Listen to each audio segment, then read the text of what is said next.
China और भारत दोनों ही developing country हैं, बट चाइना 2030 तक एक एडवांस इकोनॉमी बन जाएगा। वहीं भारत को इसका इंतजार तो है, 2047 तक करना है। वो भी बनेगा या नहीं बनेगा, और बनेगा तो कितनी ग्रोथ रेट चाहिए और कितना ग्रोथ रेट अभी है, अभी गवर्नमेंट कितने पर कैपिटा को एडवांस्ड और डेवलप्ड इकोनॉमी समझ रही है। शायद $13,000 हो, but I think that should be the $18,000, than anyone can say that India is a high income and developed economy. But forget it, what will happen in 2047। उसके लिए हमें अभी से तैयारी करनी होगी, तभी तो डेवलप इकोनॉमी बनेगा।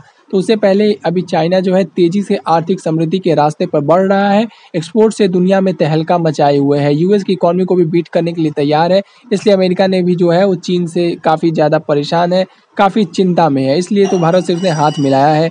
जहां बांग्लादेश की टेक्सटाइल हब है दुनिया में, वहीं चाइना इसको भी बीट करते हुए नंबर 1 की पोजीशन पे है।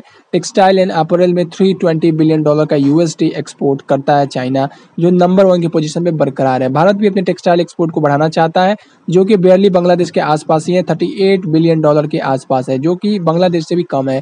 रिसेंटली कर्नाटका गवर्नमेंट ने ये डायरेक्शन दिए हैं ताकि जमीन का चयन किया जा सके जहां जीन्स टेक्सटाइल पार्क लगाया जाएगा। इसका डिटेल प्रोजेक्ट रिपोर्ट बनाने पर भी काम को तेजी से आगे बढ़ाया जा रहा है। इससे पहले जब चुनाव हो रहे थे तब कर्नाटका में 5,000 करोड़ की लागत के साथ अपैरल पार्क बनाने पर विचार किया गया था। बल्लारी में पहले से ही कई जीन्स मैन्युफैक्चरिंग यूनिट्स हैं और यहीं पर ये लगाने की बातचीत चल रही है, यानी कि जो इंफ्रास्ट्रक्चर है बल्लारी का वो पहले से ही ठीक ठाक है। इसलिए डेनिम टेक्सटाइल पार्क के लिए ये जगह काफ़ी अच्छा है। अब ये काम कितनी तेज़ी से बढ़ेगा, कब तक बनकर तैयार होगा, क्या Ballari denim jeans capital of India बन पाएगा या नहीं बन पाएगा, ये तो देखना होगा। Jeans manufacturer of Ballari are hopeful that the government will soon implement the projects and waiting for the textile park to be set up in the district. It will help the manufacturer to market their product in one place and maybe Ballari will become the denim capital of the country. हालांकि केंद्र सरकार भी इस पर काफ़ी तेज़ी से काम कर रही है। केंद्र सरकार ने कपड़ा उद्योग के विकास के लिए mega integrated textile reason and apparel योजना की जो है मंजूरी बहुत 2 साल पहले ही इसको दे दिया था। इस योजना के तहत जो है 7 मेगा टेक्सटाइल पार्क बनाने की योजना है, यानी कि घोषणा के बाद सूरत के जो उद्यमी हैं वहाँ भी ये लगने वाला है। ये भी काफ़ी खुश है। उद्यमियों ने कुछ दिनों पहले ही सूरत या दक्षिण गुजरात में टेक्सटाइल पार्क बनाने के लिए हर स्तर पर अपनी बात रखी थी। टेक्सटाइल पार्क से सूरत से कपड़ा उद्योग का भविष्य सुनहरा होगा। इस योजना की घोषणा की बजट की गई थी। बताया जा रहा है कि देश में कपड़ा उद्योग को वैश्विक स्तर पर प्रतिस्पर्धा बनाने और बड़े इन्वेस्टमेंट को आकर्षित करने, रोजगार को और कपड़े के एक्सपोर्ट को बढ़ाने के उद्देश्य से ये योजना बनाई गई है। इस पार्क को तैयार करने में 1700 करोड़ रुपए खर्च करेंगे। एक से एक बड़े पैमाने पर उत्पादन किया जा सकेगा, तो ये काफ़ी अच्छी बात है। Federation of India art silk weaving industry के चेयरमैन भारत गांधी ने बताया कि टेक्सटाइल पार्क के लिए फिलहाल राज्य सरकार को पहल करनी होगी।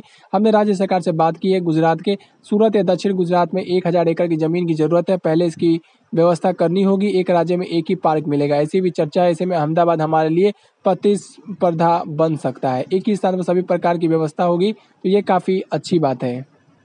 अब विदेशों में भी कपड़े का डंका बजने जा रहा है। भारत के कपड़ों का डंका बजेगा, जैसे कि बांग्लादेश और चाइना का दबदबा इसमें पहले से बना हुआ है। इसी क्षेत्र में लाखों को रोजगार भी मिलेगा और आगे बढ़ने के नए रास्ते खुलेंगे। दरअसल मोदी सरकार ने देश के 7 राज्यों को पीएम मित्रा मेगा टेक्सटाइल पार्क में इसमें करीब 14 लाख से ज़्यादा नौकरियों के अवसर जो है वो इसमें आएंगे। और इस परियोजना की सबसे खास बात यह है कि कपड़ों का पूरा काम एक ही जगह पे होगा, जो कि काफ़ी अच्छी बात है।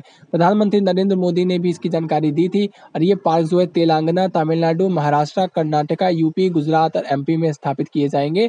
और कपड़ा उद्योग में मित्रा स्कीम को मंजूरी तो पहले ही दे दी है। 4,445 करोड़ रुपए भी खर्च किए जाएंगे अगले 5 सालों में। और इन पार्क्स को पीपीपी मॉडल पर विकसित किया जा रहा है, यानी कि पब्लिक प्राइवेट पार्टनरशिप मॉडल पर यह किया जाएगा। और यह मेक इन इंडिया और मेक फॉर द वर्ल्ड का एक बेहतरीन उदाहरण देखने को मिलेगा। ये mega textile park 5F, farm to fibre to factory to fashion to foreign, ये 5 जो चीज़ें हैं इनसे काफ़ी रोजगार मिलेगा, यानी सब कुछ एक जगह पे होगा। कपड़ा मंत्रालय रुपये में कुल देखा जाए तो 7 मेगा प्रोजेक्ट्स है, उस पर ये पीएम मित्रा पार्क जो है उसको स्थापित करने की योजना बनाई जा रही है।